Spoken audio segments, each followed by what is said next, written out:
नमस्कार, आप देख रहे हैं आपका अपना चैनल भिवानी हलचल खबरों के संग में मैं हूं मनोज कुमार। आइए सबसे पहले डालते हैं नजर आज की हेडलाइंस पर। पुलिस लाइन में 8000 पौधों का रोपण करके बढ़ते प्रदूषण पर किया प्रहार। 3 नवजात बच्चों को 40 दिन की जंग के बाद अंचल अस्पताल में मिला नया जीवन। 20 जुलाई तक चलाया जाएगा माटी बचाओ खेती बचाओ अभियान, कहा डीडीए विनोद फोगाट ने। भीषण गर्मी से चिड़ियाघर के जीव जंतुओं को मिली राहत।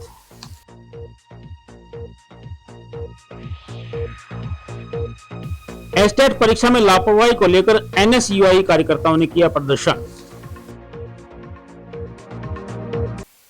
और अब खबरें विस्तार से।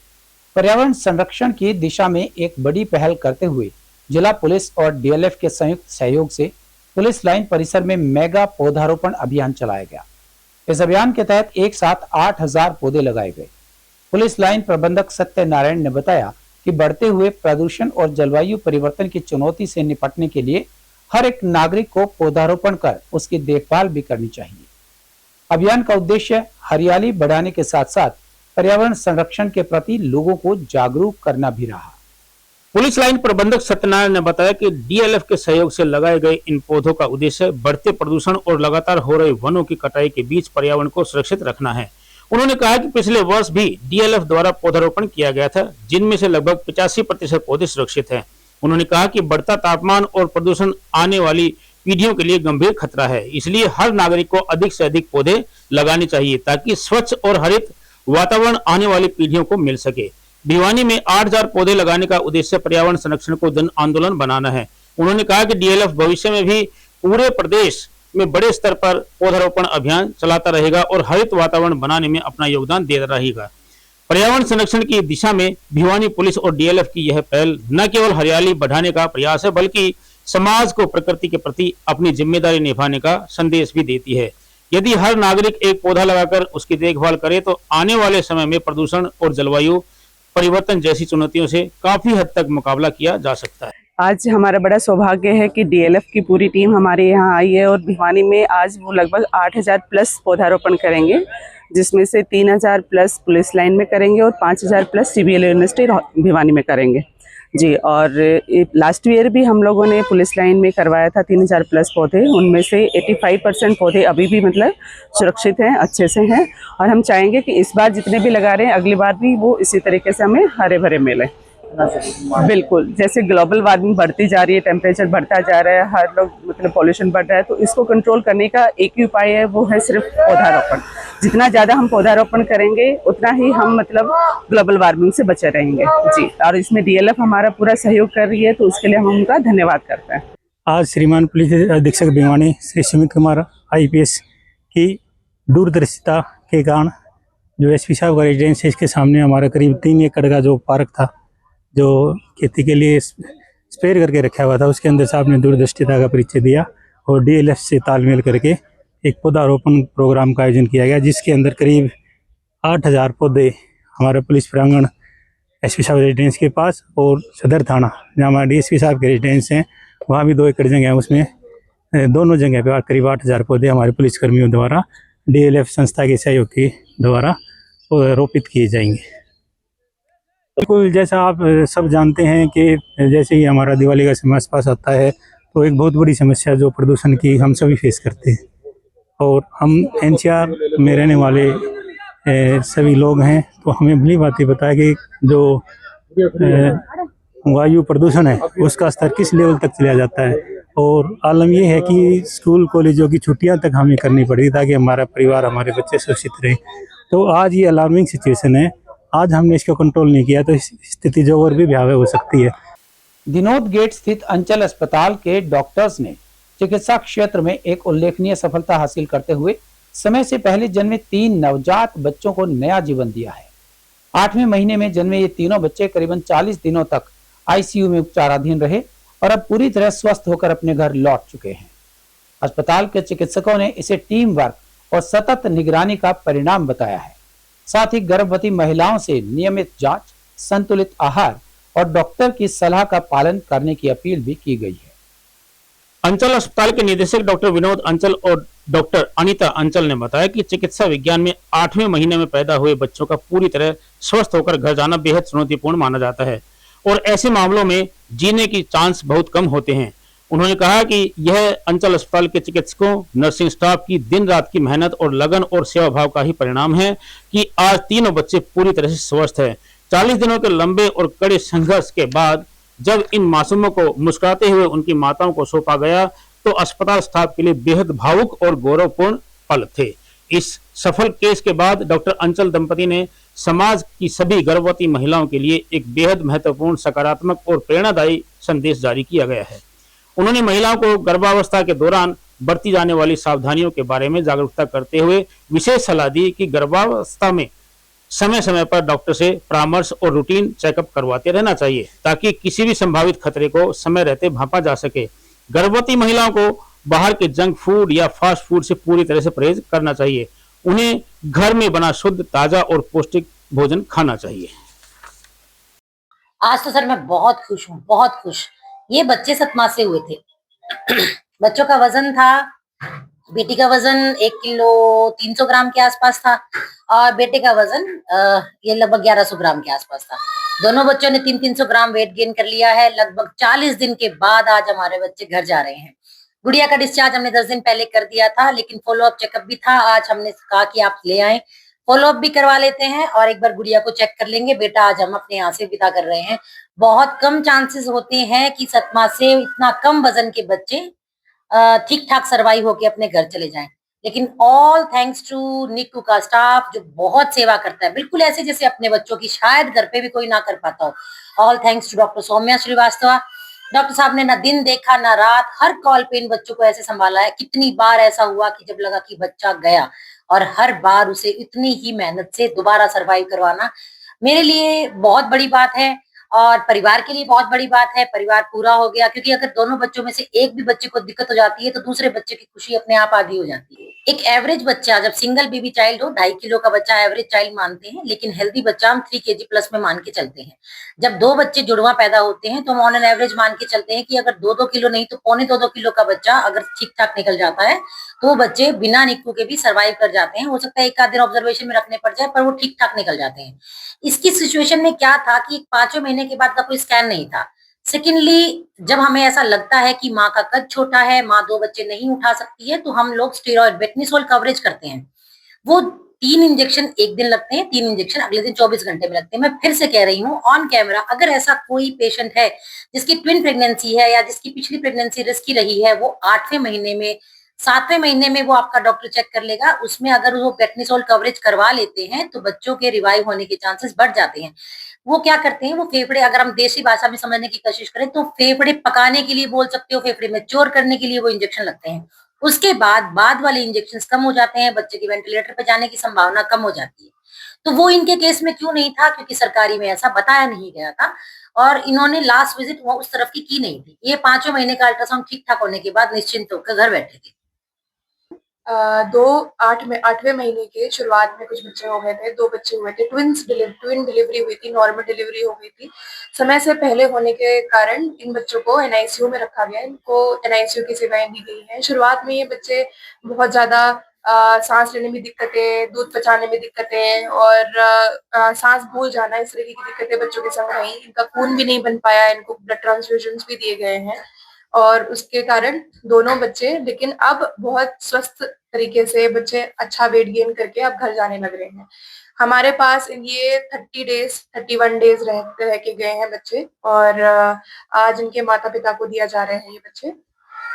ये प्रीटर्म डिलीवरी 8वें महीने की शुरुआत में हो गए थे। तो मेरा ये संदेश रहेगा और बाकी माओं से, जिससे कि और इस तरीके की प्रीटर्म डिलीवरीज अपने घर में प्रिवेंट की जा सके। पहला होगा कि आप अपने जो दवाएं आपको डॉक्टर से दी जाती हैं, जैसे मल्टीविटामिन हो गए, वो समय पे लें।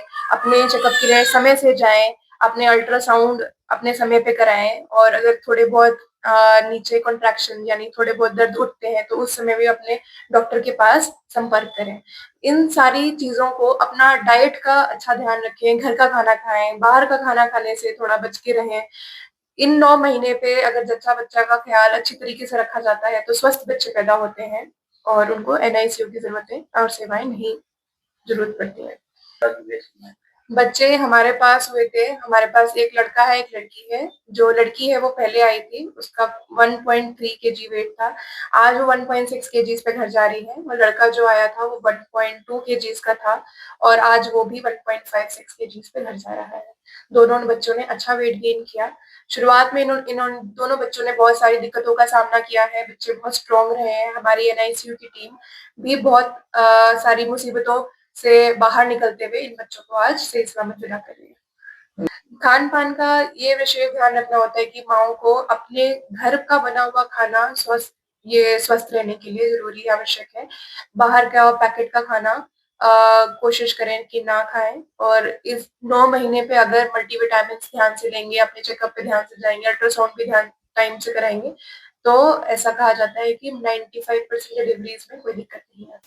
किसानों को प्राकृतिक खेती के प्रति जागरूक करने के लिए माटी बचाओ खेती बचाओ अभियान के तहत 7 से 20 जुलाई तक जिले भर में बैठकों, प्रशिक्षण शिविरों और जागरूकता कार्यक्रमों के माध्यम से किसानों को प्राकृतिक खेती, मिट्टी संरक्षण और रासायनिक उर्वरकों के लिए कम उपयोग के लिए प्रेरित किया जाएगा। कृषि विभाग का कहना है कि इस अभियान का उद्देश्य खेती को अधिक लाभकारी, पर्यावरण अनुकूल और टिकाऊ बनाना रहेगा। कृषि विभाग के DDO विनोद फोगाट ने बताया कि 7 जुलाई को जिले के किसानों एवं कृषि अधिकारियों की मुख्यमंत्री के साथ बैठक हुई, जिसमें किसानों की विभिन्न समस्याओं को गंभीरता से सुना गया। किसानों द्वारा उठाए गए मुद्दों पर चर्चा करते हुए उनके समाधान की दिशा में आवश्यक कदम उठाने का आश्वासन भी दिया गया। बैठक के दौरान प्राकृतिक खेती को बढ़ावा देने और किसानों को इसे जोड़ने पर विशेष जोर दिया गया। विनोद फोगाट ने कहा कि प्राकृतिक खेती केवल खेती की एक पद्धति नहीं, बल्कि मिट्टी, पर्यावरण और मानव स्वास्थ्य को सुरक्षित रखने का प्रभावी माध्यम है। उन्होंने कहा कि लगातार रासायनिक खाद और जहरीले कीटनाशकों के प्रयोग से भूमि की उर्वरता बढ़ती है और उत्पादन लागत भी बढ़ रही है और इसके अलावा किसानों की आय पर भी असर पड़ रहा है। ऐसे में समय की मांग है कि किसान प्राकृतिक खेती की ओर कदम बढ़ाए। उन्होंने कहा कि हमारे लिए सबसे बड़ी पूंजी हमारी उपजाऊ भूमि और गौ माता है। यदि इन दोनों का सही समन्वय करते हुए प्राकृतिक खेती अपनाई जाए तो जहरीली रासायनिक खेती से मुक्ति मिल सकती है। गौ आधारित प्राकृतिक खेती से मिट्टी की गुणवत्ता में सुधार होगा, उत्पादन लागत कम होगी, फसल की गुणवत्ता बढ़ेगी और किसानों को आर्थिक लाभ भी मिलेगा। और 20 तारीख तक जो अभियान चलेगा, उस अभियान की पूरी रूपरेखा बनाकर हमने अपने विभाग के सभी अधिकारी कर्मचारियों से व अपने जितने भी अलाइड डिपार्टमेंट व KVK से भी हमने इस बारे में पूरी चर्चा कर ली है। और इसके ऊपर काफ़ी जो भी विभाग की उपलब्धियां हैं उस बारे में पूरी तरह से किसान भाइयों को बताया जाएगा। उपरोक्त के साथ साथ मुख्य रूप से इस कैंपेन में प्राकृतिक खेती के बारे में भी किसान भाइयों को पूरा जागरूक किया जाएगा। मैं आपको बताना चाहूँगा कि कल माननीय मुख्यमंत्री हरियाणा ने भी कल किसानों के साथ संवाद किया था। उसमें पूरे हरियाणा के किसानों ने भाग लिया और जितने भी किसान भाइयों की समस्या थी उस बारे में माननीय मुख्यमंत्री महोदय ने विस्तृत चर्चा की। चर्चा के दौरान जो भी किसान भाइयों ने अपनी समस्या बताई उनको CM साहब ने पूरी करने का पूरा आश्वासन दिया, या हम यूँ कह सकते हैं उनको पूरा किया।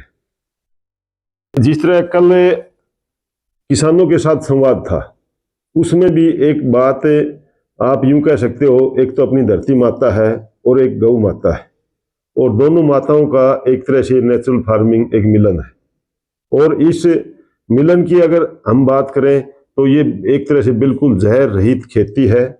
और मैं तो ये कहूँगा कि वास्तव में ये 0 बजट एग्रीकल्चर की खेती है और सेहत सुधारने के लिए भी अच्छा, एक बहुत ही अच्छे कारगर होने वाली स्कीम है। और हम मानते हैं जो हमें अपनी फसल, अपने फ्रूट्स या अन्य प्रकार से जो हम जहर का सेवन अपने खाद्यान्न के माध्यम से ले रहे हैं उसके ऊपर 100% प्रतिबंध लगेगा। सरकार इसके अंदर जो किसान भाई नेचुरल फार्मिंग करेगा उसको 3 ड्राम्स के ऊपर जो भी उसका 3,500-4,000 रुपये का खर्चा आता है वो देती है। और कोई किसान भाई गौ माता को खरीद रहा है उसके ऊपर भी 30,000 रुपये की सब्सिडी है। भिवानी में हुई बारिश ने जहां लोगों को भीषण गर्मी से राहत दी है, वहीं पशु पक्षियों और वन्य जीवों के लिए भी यह मौसम राहत भरा समाचार लेकर के आया है। चौधरी सुरेंद्र सिंह मेमोरियल लघु चिड़ियाघर के अधिकारियों के अनुसार 45 डिग्री से अधिक तापमान के बाद बारिश से मौसम सुहावना हुआ है, जिससे जीव जंतुओं की गतिविधियां सामान्य होने लगी हैं। विभाग का कहना है कि बारिश से पानी के टैंक भी भर गए हैं, जिससे पानी की व्यवस्था पर होने वाला खर्च भी कम हुआ है। उन्होंने लोगों से अपील की है कि बारिश के मौसम में यदि घरों में सांप दिखाई दे तो उन्हें नुकसान पहुंचाने के बजाय तुरंत वन्य जीव विभाग को सूचना दें। चिड़ियाघर के इंचार्ज देवेंद्र हुड्डा ने बताया कि पिछले दिनों नौतपा के बाद तापमान 45 डिग्री सेल्सियस से घटकर 32 डिग्री हो गया था, जिससे पक्षियों जंतुओं के लिए राहत भरा मौसम हो गया है। इस राहत भरे बारिश से वन्य जीव प्राणी विभाग को आर्थिक फायदा भी हुआ है, क्योंकि विभाग के द्वारा जंगली जानवरों के लिए जंगलों में पानी के 20 टैंक बनवाए गए थे, जिनको ट्रैक्टरों द्वारा पानी से भरवाया जाता था। बारिश से टैंकों में पानी भर जाने से लाखों रुपए का फायदा हो गया। हुड्डा ने बताया कि गर्मी से राहत के साथ साथ कुछ समस्या भी आई है, जैसे गर्मी से राहत मिलते ही सांप भी घरों से निकलने लगते हैं। वन्य प्राणी विभाग के इंचार्ज का कहना है कि हमें इनको भी बचाना चाहिए और घरों में सांप निकलने पर तुरंत सूचना दें। 1-2 महीने से काफी भीषण गर्मी थी, उससे अभी 2-3 दिन पहले काफी बरसात हुई है, उससे काफी निजात मिली है। खासकर जानवरों के लिए, जो जानवर अंदर हमने जो व्यवस्था कर रखी थी कूलर लगाने की, जो अंदर बैठे रहते थे, पब्लिक कम दिखाई देते थे, अब वो जानवर बाहर अटखेलियां करते नजर आ रहे हैं, तो पब्लिक के लिए एक अच्छा व्यू भी देखने को मिल रहा है। जानवर भी खुश हैं और परमात्मा से यही और ज्यादा अच्छी बारिश होगी तो और सभी जानवरों के लिए एक फायदा है। इसके अलावा जैसे फील्ड में भी हमारे को काफी इसका बेनिफिट है वर्षा का। जो हमें जितने भी वाटर पॉइंट है हमारे भीषण गर्मी में, हम डिपार्टमेंट है खुद टैंकर मंगवा के पानी के उनको भरवाया करता ताकि जंगली जीवों को पर्याप्त पानी मिले। लेकिन अब कुदरत ने जो अच्छी बारिश की है उसके लिए भगवान ने जो इतना दिया, उन्हें जो कुदरती जो नेचुरल पानी है वो उससे अब जो जानवर पियेंगे तो काफी राहत उनको मिलेगी। साथ के साथ जितने भी जो अपने ग्रासलैंड है भिवानी जिले के अंदर वो भी डेवलप होंगे तो काफी जंगली जीवों को छुपने का भी जगह मिलेगी और ब्रीडिंग के लिए भी ये बहुत बढ़िया मौसम है उनके लिए। 20 के लगभग वाटर टैंक डिपार्टमेंट ने बनवा रखे हैं, उन सभी में हमारे विभाग द्वारा पर्याप्त मात्रा में पानी डलवाया गया था भीषण गर्मी में और अब बारिश आने से काफी राहत मिली है। अब कुदरती पानी उन सभी वाटर पॉइंट के अंदर। देखिए हर चीज का एक में कुछ फायदा कुछ नुकसान भी होता है, नुकसान नहीं कह सकते, लेकिन ये है कि जंगली जीव जितने भी है जो छुपे हुए थे वो बरसात के दिनों में बाहर आना शुरू कर देते हैं। अब जैसे फिलहाल इन बरसात के मौसम के बाद सांप की ज्यादा समस्या देखने को मिली है। काफी घरों के अंदर आज भी 4 शिकायत आई थी, डेली कम से कम 8-9 शिकायत सांप की आती हैं। तो हमारा जो फर्ज है ड्यूटी डिपार्टमेंट की वो इन सांपों को भी बचाना है, उनकी रक्षा भी करनी है और पब्लिक को अवेयर भी करना है कि किसी जानवर को ना मारे। और जैसे ही कोई अगर उनके घर में कोई सांप दिखता है तो सावधानी बरते और तुरंत सूचना हमारे डिपार्टमेंट को दे ताकि हम उनको रेस्क्यू कर सकें। एस्टेट परीक्षा को लेकर उठे विवाद ने अब विरोध प्रदर्शन का रूप ले लिया है। भिवानी में एनएसयूआई कार्यकर्ताओं ने परीक्षा प्रक्रिया और उत्तर कुंजी में कथित गड़बड़ियों के विरोध में प्रदर्शन किया। प्रदर्शनकारियों ने परीक्षा की निष्पक्ष जांच, अभ्यर्थियों की शिकायतों के समाधान और दोषियों के खिलाफ कड़ी कार्यवाही की मांग की है। साथ ही चेतावनी दी कि यदि छात्रों की मांगों पर जल्द कार्यवाही नहीं हुई तो आंदोलन और तेज कर दिया जाएगा। एनएसयूआई के जिला अध्यक्ष मंजीत लांगिया ने कहा कि शिक्षक बनने का सपना आंखों में संजोए लाखों युवा सालों तक दिन रात कठिन परिश्रम करते हैं। अगर इतनी बड़ी और महत्वपूर्ण परीक्षा ही विवादों के घेरे में आ जाए तो यह केवल छात्रों के भविष्य का नुकसान नहीं है बल्कि पूरे शिक्षा तंत्र के भरोसे को तोड़ना है। उन्होंने मांग की कि सरकार और शिक्षा बोर्ड इस मामले में तुरंत हस्तक्षेप कर पूरी पारदर्शिता के साथ कार्रवाई करे। एनएसयूआई ने मांग की है कि अभ्यर्थियों द्वारा उठाई गई हर एक शिकायत की किसी स्वतंत्र विशेषज्ञ समिति से निष्पक्ष जांच करवाई जाए। परीक्षा प्रक्रिया में लापरवाही या गड़बड़ी बरतने वाले दोषियों के खिलाफ सख्त से सख्त कानूनी कार्रवाई हो। उत्तर कुंजी या परीक्षा के किसी भी चरण में पाई गई गलतियों को बिना समय गवाए तुरंत सुधारा जाए। सबसे पहले तो आप सभी पत्रकार साथियों को बहुत बहुत धन्यवाद। आप एक बुलावे पर जो सच की आवाज उठाने के लिए हमेशा तत्पर खड़े रहते हैं। आज हमने जो है हमारे हरियाणा शिक्षा बोर्ड के चेयरमैन शंकर दुपर जी का पुतला फूका है। वो जब उन्होंने ज्वाइनिंग की थी बात तो बड़ी बड़ी कर रहे थे कि मैं अच्छे से परीक्षाएं करवाऊंगा, अच्छे से जो शिक्षा बोर्ड को आगे चलाऊंगा, लेकिन पहले ही जब परीक्षा हुई स्टार्ट की उनमें बहुत सी खामियां देखने को मिली। जैसे कि हमें पता चला कि कुछ छात्रों ने हमें बताया कि जब स्टेट का पेपर जब उनके पास आया प्रश्न पत्र तो उसके अंदर कुछ तो मुहावरों में गलतियां थी और कुछ जो है मिस प्रिंटिंग हो रखी थी। इस प्रकार की मिस प्रिंटिंग थी, अभ्यर्थियों की क्या कुछ समस्याएं सामने आई स्टेट को लेकर? अभ्यर्थियों ने हमें बताया कि उनमें से 2-3 क्वेश्चन मिसप्रिंट कर रखे थे कि वो जो है क्वेश्चन पेपर में छपे हुए नहीं थे। तो वो 30-35 प्रश्नों का सवाल है और ऐसे में एक पर्सन की जो अगर कंप्लेंट करते तो 100 रुपये लगता है, भारी भरकम राशि भी चुकानी पड़ेगी सर। नहीं, ये है जो इस सरकार का बस एक ही खेल है कि इन गरीब लोगों से, जो आम करके जो बच्चे हैं, आम करके जो मजदूर किसान के जो बच्चे हैं, उनके जेब से सभी पैसे निकालने का काम कर रहे हैं। और अब जाने से पहले एक नजर आज की हेडलाइंस पर। पुलिस लाइन में 8000 पौधों का रोपण करके बढ़ते प्रदूषण पर किया प्रहार। 3 नवजात बच्चों को 40 दिन की जंग के बाद अंचल अस्पताल में मिला नया जीवन। 20 जुलाई तक चलाया जाएगा माटी बचाओ खेती बचाओ अभियान, कहा डीडीए विनोद फोगाट ने। भीषण गर्मी से चिड़ियाघर के जीव जंतुओं को मिली राहत।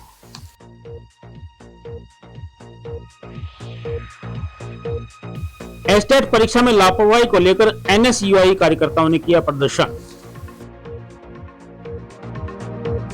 हमारे आज के अंक में बस इतना ही। अगले अंक के लिए देखते रहिएगा आपका अपना चैनल भिवानी हलचल।